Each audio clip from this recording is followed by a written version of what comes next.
মন্দির বা এই প্রতিষ্ঠান আর এই পূজা মণ্ডপ আজকে এক সন্ন্যাসীকে নিয়ে এসছেন এবং এখানকার বিশেষ মায়ের কাছে মায়ের মূর্তির দিকে তাকালে পর সেনাপতি কার্তিক তার দিকে তাকালে পর জানা যায় যে সব সময় আমাদের এটাই প্রেরণা দিচ্ছেন যে আমাদের ধর্ম সংস্কার সংস্কৃতি ভূখণ্ডকে রক্ষা করার জন্য সবাই প্রস্তুত মা এবং দেব সেনাপতি কার্তিক।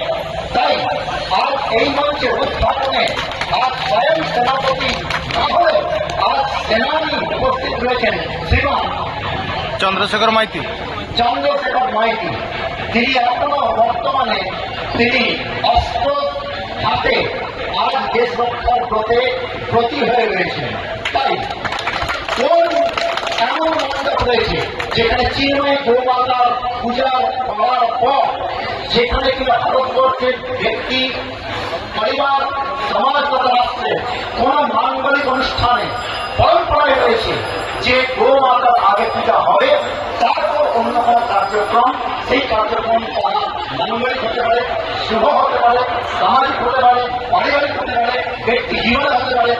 তাই আজকে এই অনুষ্ঠান চিরস্মরণীয় হয়ে থাকে এই গ্রামবাসীর কাছে।